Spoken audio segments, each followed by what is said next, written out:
Hello friends, ये देखिए ये क्वेश्चन है, किसका क्वेश्चन है? चैप्टर 15 का और एक्सरसाइज है 15.1 और क्वेश्चन नंबर 1 ही है। तो आप कहोगे ये क्वेश्चन क्या करा रहे हो, ये तो फिल इन द ब्लैंक्स वाला है, बहुत आसान है। ठीक है, आसान है, मैं मानता हूँ, कोई वाली बात नहीं।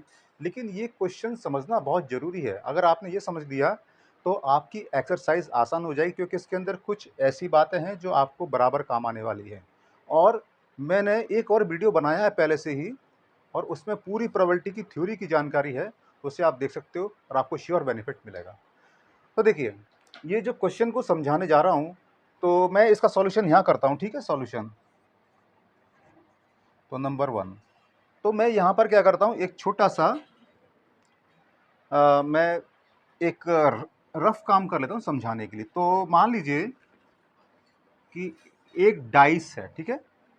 डाइस है और आप जानते हो कि डाइस पर क्या कौन-कौन से नंबर। तो देखिए, आपको समझाने के लिए मैं एक रफ काम कर रहा हूँ।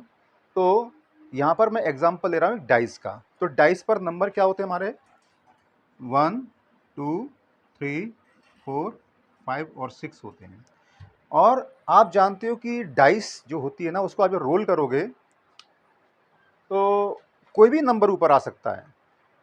तो कोई भी नंबर आ सकता है, मतलब पता नहीं इनमें से कौन सा आ सकता है। तो हर एक नंबर की आने की बराबर पॉसिबिलिटी होती है। तो इसको हम ऐसा लिखते हैं, जैसे कि 1 आने की प्रोबेबिलिटी 1/6, 2 आने की प्रोबेबिलिटी 1/6, 3 आने की प्रोबेबिलिटी 1/6, ऐसे ही 4 आने की प्रोबेबिलिटी 1/6, 5 आने की प्रोबेबिलिटी 1/6 और 6 आने की प्रोबेबिलिटी भी 1/6। तो ये आप ध्यान रखिए इस चीज़ को। और अब देखिए मैं करने जा रहा हूँ। तो मेरे पास पहला क्वेश्चन है, probability of an event E plus probability of the event not ई।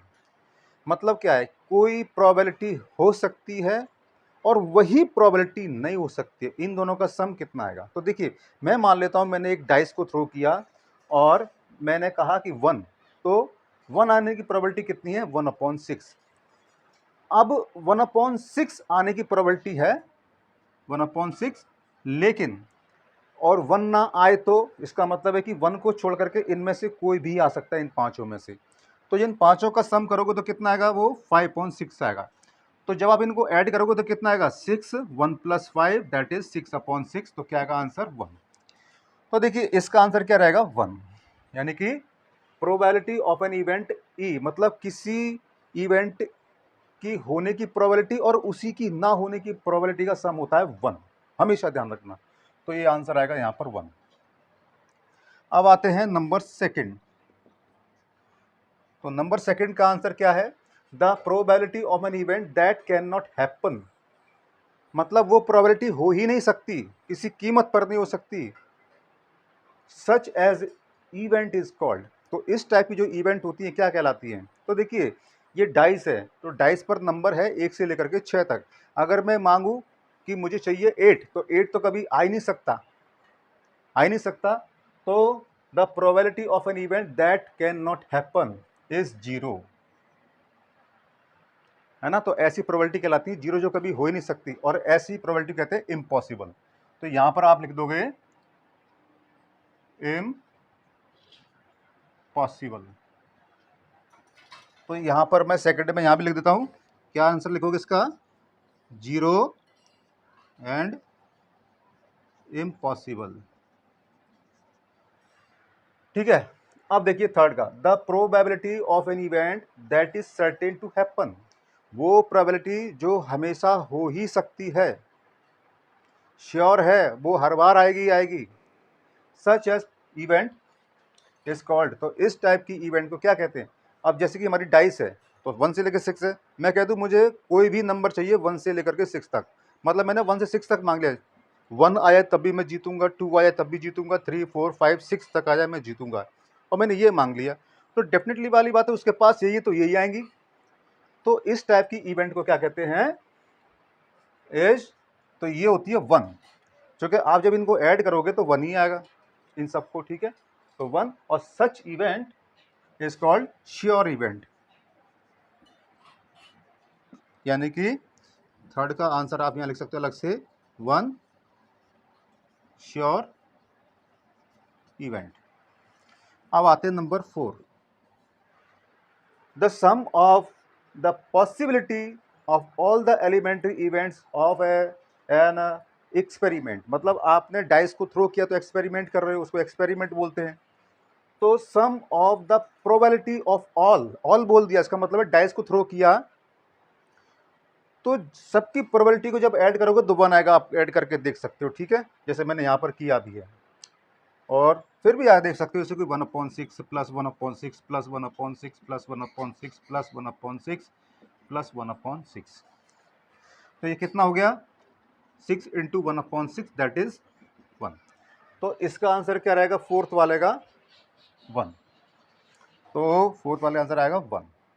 अब देखिए फिफ्थ, देखिए the probability of an event is greater than और equal to, the probability of an event is greater than और equal to. दूसरा क्या है? And less than और equal to. मतलब आपने किसी भी एक्सपेरिमेंट को करना है, चाहे डाइस थ्रो करिए, चाहे कॉइन्स थ्रो करिए, चाहे कुछ भी करिए, तो प्रोबेबिलिटी हमेशा 0 से लेकर के 1 तक होती है। मतलब समझ रहे हो? आप इसको ऐसे लिख सकते हो जैसे कि मतलब कोई भी प्रोबेबिलिटी है, प्रोबेबिलिटी ई मान लिया, तो ये प्रोबेबिलिटी जो होती है 0 से लेकर के 1 तक होती है। मतलब इस तरीके से 0 से 1 तक। तो मतलब 0 से कम नहीं हो सकती, 1 से ज़्यादा नहीं हो सकती, 0 से लेकर के 1 तक होती है। The probability of an event is greater than और इक्वल टू, ग्रेटर देन और इक्वल टू 0 और लेस देन और इक्वल टू यहाँ आएगा 1। क्योंकि आप डाइस को थ्रो करके देख सकते हो और इनमें से कोई ना कोई नंबर आएगा, ठीक है। तो आपने कह दी कि मुझे ये नहीं चाहिए, कुछ और चाहिए, तो वो कभी आएगा नहीं, तो 0 हो गया। इनको छोड़कर जो भी आप मांगोगे तो वो तो कभी आएंगे नहीं, तो 0 हो गया। और इनमें से कुछ मांग लिया तो उनकी वैल्यू, मतलब इनमें से किसी एक को माना या 2 को माना, लेकिन सभी को नहीं माना, तो उनकी वैल्यू होगी 0 से लेकर के 1 के बीच में। लेकिन आपने सभी मांग ली तो 1 होगा। तो इस प्रकार से जो प्रोबेबिलिटी होती है किसी भी एक्सपेरिमेंट की, वो 0 से लेकर के 1 तक होती है। इसको मैं इरेज कर देता हूँ, कन्फ्यूजन पैदा करेगा, और आप इसको नोट कर लीजिए। वैसे आपने समझ लिया होगा, समझने वाली बातें इसके अंदर, ठीक है। और ये आपको पूरे एक्सरसाइज में, यानी कि जो 15.1 एक्सरसाइज है, इसको समझने में बड़ी अच्छी हेल्प करेगा। फ्रेंड्स, मुझे पूरी उम्मीद है कि आपको ये बिल्कुल समझ में आ गया होगा। है तो छोटे छोटे क्वेश्चन थे, लेकिन बड़े काम के थे। अगर आपको ये अच्छा लगा है तो इसको लाइक, सब्सक्राइब और शेयर करिए, और ऐसे मैं वीडियो शेयर करता रहूँगा, और आप मेरे साथ वीडियो में बने रहिए। वीडियो देखने के लिए धन्यवाद।